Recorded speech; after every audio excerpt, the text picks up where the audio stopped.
J'espère que vous allez bien, j'espère que vous vous portez bien. Et les dirigeants algériens, ils font des déclarations, quelquefois, ça dépasse le mépris, les respects, l'insulte. On entre on entre dans une dimension surréaliste. Et des fois, je me demande, je suis dans quel monde, sur quelle planète ils vivent certains dirigeants algériens. Yani, quelquefois, pour relativiser leur mauvais bilan, ou là pour défendre leur politique extrêmement mauvaise et nulle, ils utilisent des arguments irrationnels. Ils ne se rendent même pas compte que non seulement ils sont en train d'insulter leurs compatriotes, mais ils insultent leur propre et font du mal à leur propre dignité. On a un exemple très concret. Récemment, M. Ali Aoun, le fameux M. Ali Aoun, dont nous parlons beaucoup à Algérie Part, qui est ministre de l'Industrie et de la Production Pharmaceutique depuis le 18 mars 2023, a accordé une interview à la chaîne Nahar TV. Où il dit, M. Ali Aoun, âgé de 78 ans, je rappelle, ancien fonctionnaire de l'État, PDG de Saïdal pendant 12 ans, il leur dit, en parlant des véhicules, parce qu'il y a une pénurie des voitures, la cherté des prix des voitures, l'indisponibilité des voitures, où est ce quota, t'as les 180 000 véhicules qui ont été autorisés à l'importation. Ça fait 5 ans que l'Algérie vit sans voiture. On est l'un des rares pays au monde où la voiture est devenue un objet de luxe. Bien sûr, il y a d'autres pays, des pays arriérés, en famine, en faillite. Mais l'Algérie, vu sa taille, vu son poids, vu sa richesse, vu ses atouts, le véhicule est devenu un luxe inaccessible. Vous vous rendez compte, nous sommes dans un pays où la voiture qui coûtait 50 millions, 50 millions avant 2019, aujourd'hui elle coûte 150 millions, voire plus. C'est-à-dire même les véhicules qui ont normalement la logique voudraient qu'un véhicule, lorsqu'il prend de l'âge, sa valeur pécuniaire, financière, elle diminue. Elle baisse lorsqu'il est revendu. En Algérie, c'est le contraire. Sa valeur triple, quadruple, parce qu'il y a une pénurie et le pays n'importe pas et il n'y a plus de véhicules.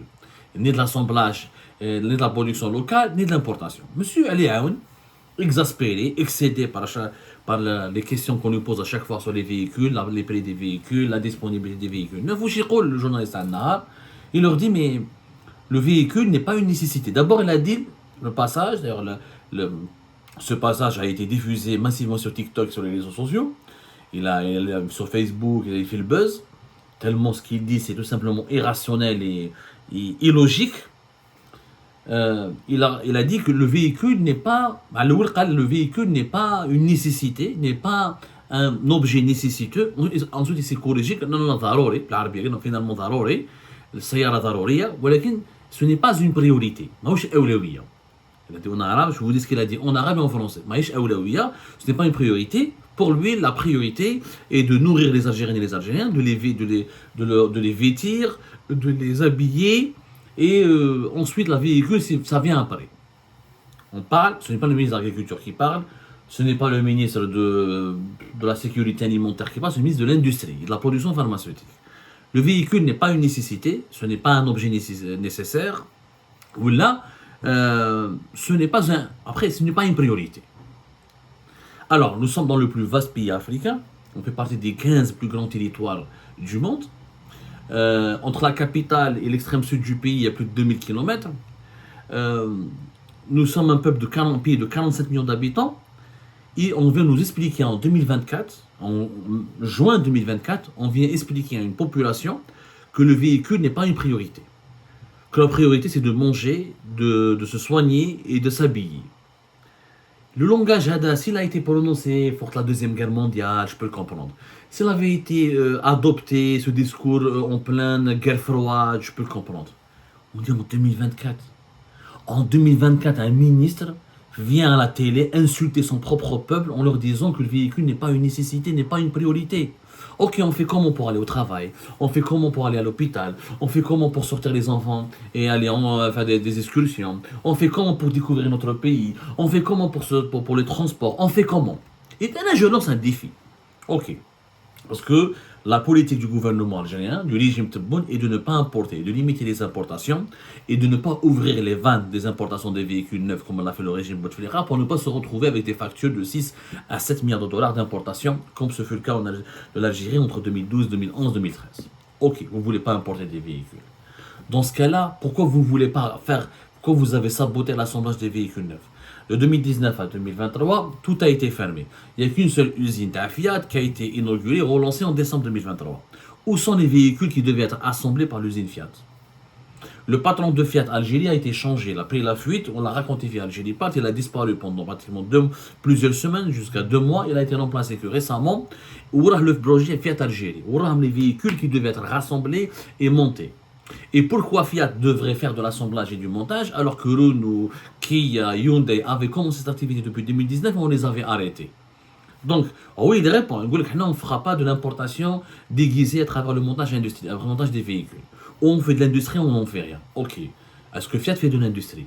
Et est-ce que vous ne pensez pas, monsieur le ministre, que si on avait laissé Renault, Kia et Hyundai, et Volkswagen, si on ne les avait pas sabotés, peut-être que 2019, aujourd'hui en 2023, 2024, peut-être qu'ils auraient eu suffisamment le temps de développer un taux d'intégration, de développer une production locale, un écosystème local. Ils auraient développé ou l'a ramené des sous-traitants qui auraient pu développer une véritable industrie de sous-traitance, ce qui n'aurait pu avoir des véhicules avec des taux d'intégration de 20 à 30% minimum.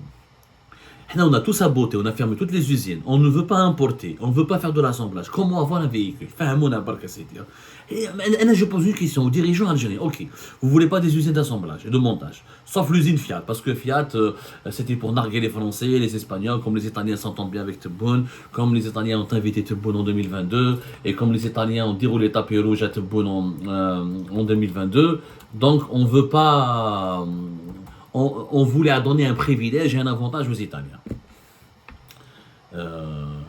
Moi, j'aimerais comprendre, ok, mais on fait comment? Si on ne fait pas d'usine d'assemblage et de montage de véhicules neufs, et si toute industrie, elle a besoin de temps. Il n'y a aucun pays au monde, même le Japon, même la Chine, même les États-Unis, ils n'ont pas fabriqué le premier voiture avec 100% de leurs composants locaux. Tous les pays, même le Brésil, même la Turquie, qui ont développé même l'Afrique du Sud, qui ont développé l'industrie du montage de véhicules avec des taux d'intégration élevés. Le Maroc, notre voisin aussi, où il arrive jusqu'à 60% du taux d'intégration sur certains véhicules Renault et Peugeot au Maroc. Ils ne sont pas arrivés de la première année. Il faut 4, 5, 6 ans. Il faut une certaine durée. C'est un processus. Mais si on ne commence pas aujourd'hui, et si on ne laisse pas les industries se développer, si on les sabote, comment on peut avoir un véhicule en Algérie? Fahmouni. Comment on peut avoir un véhicule en Algérie? Mais fahmouni, mais qu'est-ce une réponse logique? Il n'y a pas de réponse logique. Les voitures, on les achète à l'étranger, on les produit localement à travers de l'assemblage et du montage avec des étapes industrielles qu'il faut franchir pour avoir un taux d'intégration nationale qui permettra au moins de considérer que ces véhicules s'inscrivent dans une chaîne de production nationale. Il n'y a pas d'autre chemin, il n'y a pas une troisième voie. Maintenant, le gouvernement, le régime algérien ne veut pas ni de la première voie ni de la deuxième voie. Oui, il nous dit que la voiture n'est pas une priorité. Moi, ok, pas une priorité. Alors je lance un défi à Liaoun. Pourquoi Liaoun prend son chauffeur chaque matin pour aller de sa maison à son boulot? Il n'y a que les ministres algériens, que Liaoun lui-même dans l'exemple, il ne prend pas le véhicule, il vient travailler en VTT, il vient travailler en bicyclette. Il y a en bicyclette. Que les dirigeants du régime Tebboune, que les membres du gouvernement, dans l'exemple, ils montrent aux Algériens que le plus important c'est de manger, c'est de se soigner et de s'habiller. Venez au travail avec des bicyclettes. Venez au travail emprunter un vélo, emprunter des vélos pour aller travailler. Alors les dirigeants algériens, eux ils ont des voitures de fonction, leurs familles ils ont des chauffeurs avec des voitures, le garde du corps ils ont des voitures. Regardez les budgets qui sont donnés chaque année pour les parcs automobiles de tous les ministères algériens, c'est 10 milliards et 10 milliards de dinars. Là on est en train d'enquêter, on va faire une enquête. Comme une enquête pour les budgets des ministères et vous allez voir que pour chaque ministère, on va vous donner un chiffre, le budget qui est consacré pour le parc automobile. On va additionner tous ces budgets-là et vous allez voir combien ça coûte à l'État et au pays. Pour les dirigeants, la voiture est une priorité. Pour l'armée, la voiture est une priorité. Pour la police et les services de sécurité, la voiture est une priorité. Mais pour le peuple, la voiture n'est pas une priorité. Les Algériens savent qu'ils aiment le vélo et les dirigeants aiment les 4x4 et les belles voitures.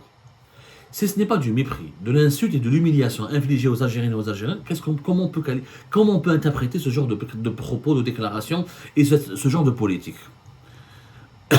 Comment on peut classer, dans quelle catégorie on peut classer ce genre de dérive? Moi, il n'y a pas de problème. Vous voulez que les Algériennes et les Algériens renoncent aux voitures. Et ce n'est pas une priorité. Je gagne le vélo. Que tout le monde, qu'on ferme les routes à Alger, qu'en faisant des pistes cyclables, faisant des routes piétonnes et développant le vélo, ou là les deux roues, la voiture, ce sera pas une priorité. C'est pas une priorité. Soyez sérieux. Et on ne peut pas regarder les cortèges de M. Ali Aoun et les cortèges des ministres algériens. C'est quand ils se déplacent, c'est 3 à 5 véhicules. Quand ils vont à l'intérieur du pays, c'est une dizaine de véhicules. Où le peuple algérien, on lui dit non, la voiture n'est pas une priorité. Toi, tu dois aller à pied ou leur prendre un vélo. Mais comment voulez-vous que ce peuple vous respecte, vous considère, ne se révolte pas contre vous, ne vous insulte pas, ne vous maudit pas? Et de gagner les dirigeants algériens donnent le bâton pour se faire battre. Ils font tout ils obligent eux-mêmes la population à les maudire, à les médire. On a tout un exemple. حبسوا انتم الطوموبيلات ما تجوش تخدموا بالطوموبيلات renoncez à vos chauffeurs, renoncez aux voitures de fonction, renoncez au cortège officiel, venez en vélo comme certains ministres faisaient ici dans les pays développés. شفنا احنا des dirigeants dans les pays développés, notamment en Europe du Nord, les ministres prennent le transport en commun, يجيب الترامواي, يجيب البيترو, يجيب le vélo. Faites comme eux. Et en plus, je vous voulez que la voiture ne soit pas un lieu, n'est pas une priorité. Développer. Ces propos auraient été logiques et raisonnables si le régime algérien avait doté le pays, avait doté la capitale Alger d'un métro de 100 km. Je peux comprendre. Le métro n'a fait même pas 20 km, 18 km. Le tramway est kif. Il y a 23-22 km. Qui m'a dit automobile, comment je peux assurer mon transport? Les bus, catastrophe. Il n'y a pas assez de bus. S'il n'y avait pas de voiture, l'Algérie, en Algérie, la voiture, ce n'est pas un luxe, ce n'est pas une nécessité, c'est une obligation. Celui qui n'a pas de voiture en Algérie ne peut pas vivre. Il ne peut pas travailler, il ne peut pas emmener sa famille à l'hôpital au cas où, il ne peut pas nourrir sa famille, il ne peut pas se divertir. On a besoin de la voiture en tout, parce que nous avons des transports en commun catastrophiques. Le métro est uniquement à la capitale et c'est même pas 20 km, c'est extrêmement peu. Le train il est catastrophique, il y a du train mais les retards, les grèves, les annulations et pas toutes les banlieues de la capitale sont reliées au train. C'est la banlieue de Blida et de Raya de côté de Boumerdès à Alger, le Cheval, les Bouzerria, etc. Jusqu'à Zeralda, etc. Oulesh. Donc, jusqu'à Tipaza, c'est très compliqué. Donc, je ne comprends pas. Développer les raisons communes. Dès on a des métros aériens, dès on a 100 km de métro, dès on a 100 km de tramway, on a des transports en commun, dès on a des bus de qualité, qui viennent à l'heure, diminuer le poids de l'embouteillage, trouver une solution pour les embouteillages, pour que les bus ne viennent pas en retard, faites des voies spéciales pour les bus, comme dans les pays développés, les pays civilisés. Oui, je vous dis, il n'y a pas de problème. J'ai pas besoin de voiture. Et puis, il n'y a pas que Alger. Faites un métro à Oran. Développez dans chaque ville des tramways, dans plusieurs dizaines de kilomètres, dans toutes les grandes villes du pays. Pas uniquement dans les Alger, Constantine, Oran, Steve. Donc, développez un peu partout. Je ne sais pas, Derouna un TGV entre Alger et Oran. Chaque une demi-heure ou chaque heure, il y a un TGV. Je ne prends pas ma voiture pour aller à Oran. On a un train à grande vitesse, chaque heure, chaque demi-heure. C'est pour aller à Bdjkif. On a des grands trains pour aller à Bdjaya. On a des trains modernes à grande vitesse, des TGV pour aller à Naba. On dit automobile. Il n'y a pas de problème.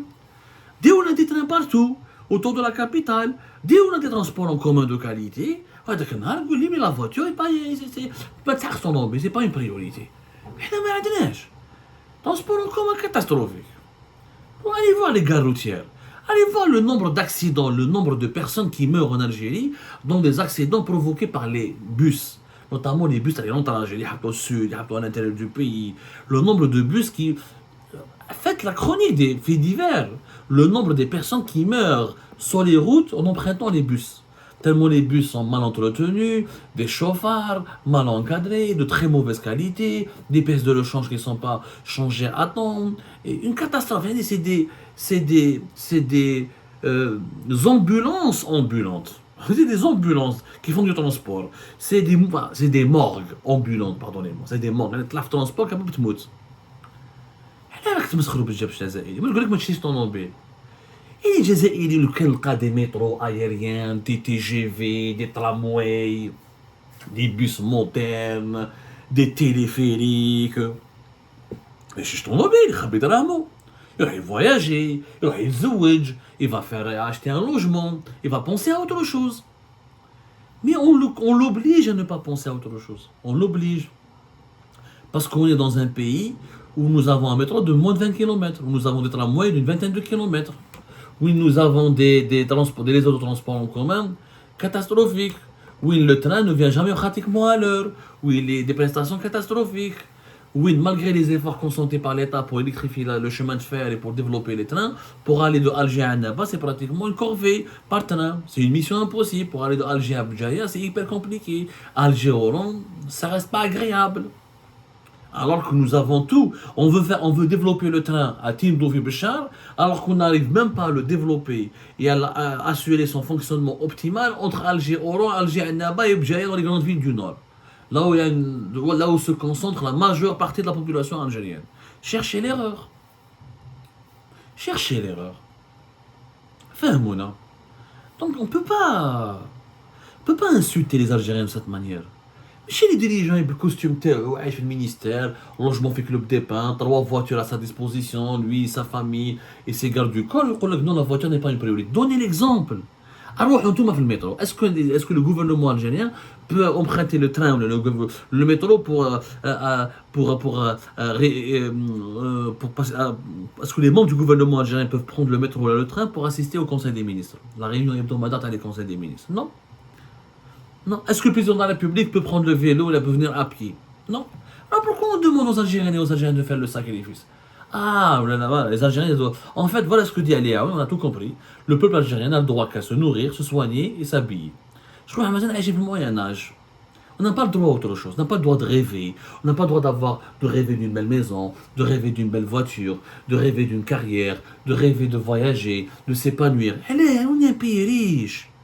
لو كان جينا ان بي اكستريمون بوفر ما عندنا والو غير الصحاري والكحاري والمشاكل وانا بالك on a le gaz, on a le pétrole, on a le phosphate, on a les minerais, on a le soleil, on a la mer, on a la côte, on a le désert, on a la montagne, on a la steppe, on a tous les atouts naturels pour pouvoir être un pays riche, mais on nous oblige à se contenter juste de manger, de dormir et de s'habiller.